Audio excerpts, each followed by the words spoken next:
এই এই চ্যানেলটি সাবস্ক্রাইব করুন, আমাকে দেখতে পাবেন,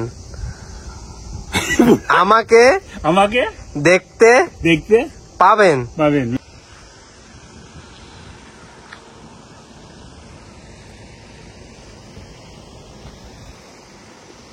আসসালামু আলাইকুম, কি অবস্থা সবার, কেমন আছেন?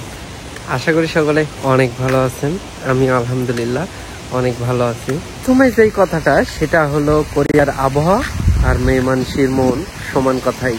আমার কথা শুনে হয়তো বিশ্বাস নাও হতে পারে। গতকাল রাত থেকে বৃষ্টি শুরু, আর বিকাল 4টা পর্যন্ত বৃষ্টি হয়েছে।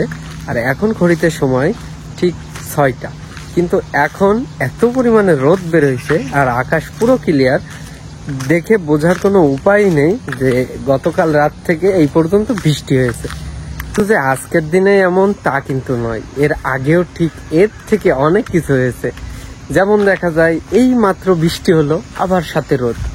এখন আমার কোম্পানিতে কাজ কম থাকায় আমি আজকে খাওয়া দাওয়া করে, আমার রাত্রে খাওয়া শেষ, আমি বিকাল 6টা 6:30টার মধ্যে রাত্রের খাবার খেয়ে ফেলি। তো খাওয়া দাওয়া শেষে ভাবলাম কি করব, তাই ভিডিও অন করলাম, করে আপনাদের সাথে একটু বকবক করছি, এই আর কি। তবে বৃষ্টি হওয়ার পর যে এত সুন্দর আবহাওয়া হয়েছে সেটা দেখলেই বুঝতে পারবেন। আকাশটা যেন সাদা সাদা মেঘে ভরা, আবার নীল, অনেক সুন্দর পরিবেশ হয়ে গেছে। আর রোদ তো অনেক রোদ বের হয়েছে, এত রোদের মধ্যে মানে রোদে গেলে ঘাম বের হয়ে যাবে।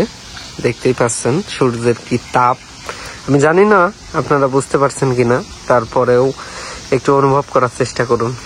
আরো একটা জিনিস কি, বাংলাদেশে থাকলে বৃষ্টি হলে রাস্তায় অনেক পরিমাণে কাদা হয়, কিন্তু কোরিয়াতে ঠিক ভিন্ন। যত বৃষ্টি হয় রাস্তাগুলো যেন আরো বেশি চকচক করে, ঝকঝক করে। দেখতে পাচ্ছেন অনেক বেশি চকচক করছে। নর্মাল দিনের তুলনায় বৃষ্টি হওয়ার পরে সবকিছুই জানি চকচক করে। তবে হ্যাঁ, দেশ নিয়ে অনেক অভিযোগ থাকলেও দেশকে কিন্তু ভালোবাসি।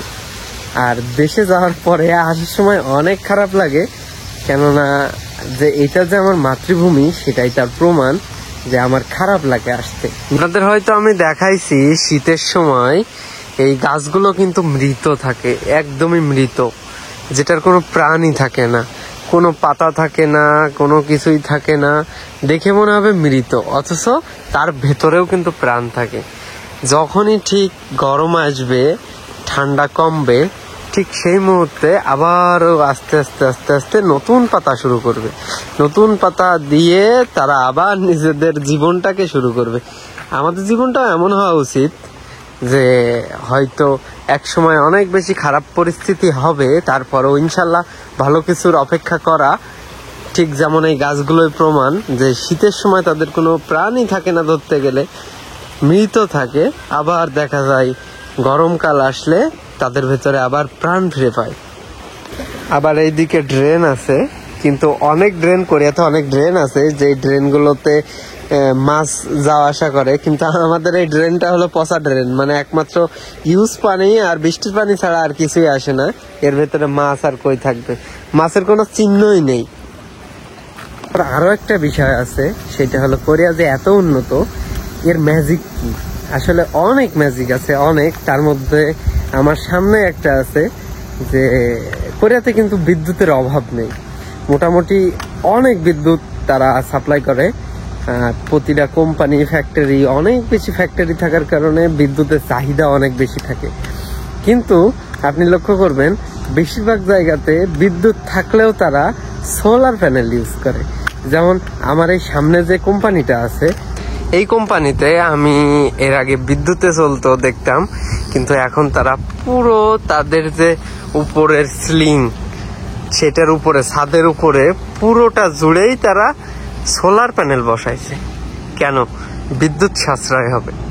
আমাদের বাংলাদেশেও যদি এমন উদ্যোগ নেওয়া হয়, আমি আশা করি যে বাংলাদেশে একসময় উন্নতির দিকে যাবে, কেননা বিদ্যুতের চাহিদা কমবে। আর এটা তো শুধু আল্লাহর কাছ দিয়ে আসে, মানে আল্লাহ তৈরি সূর্য, সেই সূর্য থেকে প্যানেলে আসে, প্যানেল থেকে তারপর সাপ্লাই করে। তো এটার কিন্তু কোনো শক্তি লাগছে না, কোনো আর্থিকভাবে শক্তি লাগছে না, শুধুমাত্র এইখানে প্যানেল বসানোর পরে এটা তৈরি করা যায়। আমার কাছে মনে হয় যদি প্রতিটা ঘরে ঘরে সৌর বিদ্যুতের লাইনগুলো শুরু করে তাহলে অনেক দিক দিয়ে উন্নত করা সম্ভব। এইখানে দেখা যায় রাস্তায় অনেক সময় সিগন্যাল বাতিগুলো জ্বলে, মানে সাইডে ডাইনে বামে যান কি এইগুলোও কিন্তু সৌর বিদ্যুতের মানে উপরে একটা সোলার প্যানেল লাগানো, ভিতরে ব্যাটারি, সেটা অটোমেটিকলি সন্ধ্যার পর থেকে জ্বলা শুরু হয়। আর সারাদিন যতটুকু শক্তি পায় সেইটা দিয়েই সে চার্জ করে নিজেকে। তাহলে বুঝুন, এত বিদ্যুৎ থাকা সত্ত্বেও তারা এটা ব্যবহার করে। এমনকি কারেন্টের যে খুঁটি খাম্বা, সেই খাম্বার উপরেও যে লাইটটা বসানো সেটাও সোলার প্যানেল দিয়েই বসায়, কেননা যাতে বিদ্যুৎ সাশ্রয়ী হয়। আর আমি আপনাদের গত ভিডিওতেই বলছিলাম আমি কিন্তু গ্রামে থাকি, আমি শহরে না। তাই আমার কাছে মনে হয় শহরটা অনেক বেশি ভালো লাগে না, কেননা অনেক বেশি মানুষজনের মানে এক কথায় মানে দমবন্ধ মতো আর কি। কিন্তু গ্রামটা একটা ফ্রেশ, গাছগাছালি সবকিছু যেন ফ্রেশ লাগে। সে মোহেও झाल संशय है देव चुम योगी बाबायो हनबन नेगा तारा हसे चैनलटी সাবস্ক্রাইব আরে থাসি হবায়ো চ্যানেলটি সাবস্ক্রাইব করুন থাসি হেবায়ো হানবন হেবায়ো হানবন হেবায়ো নেগা তারা আছে এই চ্যানেলটি সাবস্ক্রাইব করুন, আমাকে দেখতে পাবেন, আমাকে দেখতে পাবেন। 좋은 사람이에요. 좋은 사람. 왜 해? 하지 마, 아저씨한테. 왜? 아저씨한테. পাগলাই পরিষ্কার করে সবকিছু।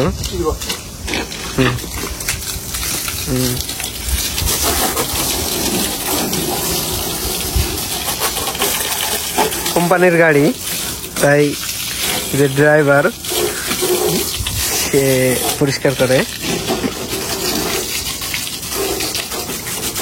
멋있어요. 아저씨 멋있어요. 거짓말하지 마. 거짓말 잘해. 아니요, 거짓말 아니고. 찍지 마. 지금 나쁜 사람이야.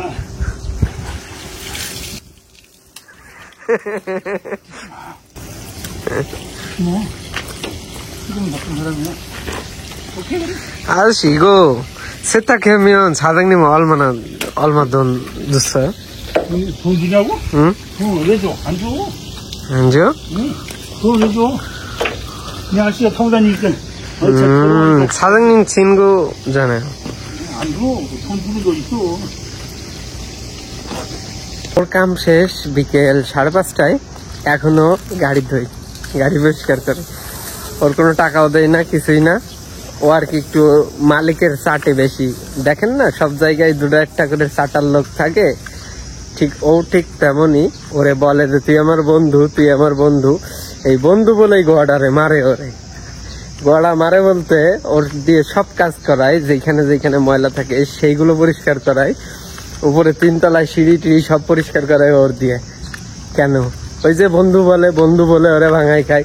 এখন ওর থয়গুন শিখান, মানে কাজের টাইম শেষ, তারপরে ও কাম করে, পরে কিন্তু টাকা দিত না। অনেক কথা হলো, সকলে ভালো থাকবেন, সুস্থ থাকবেন, আল্লাহ হাফেজ।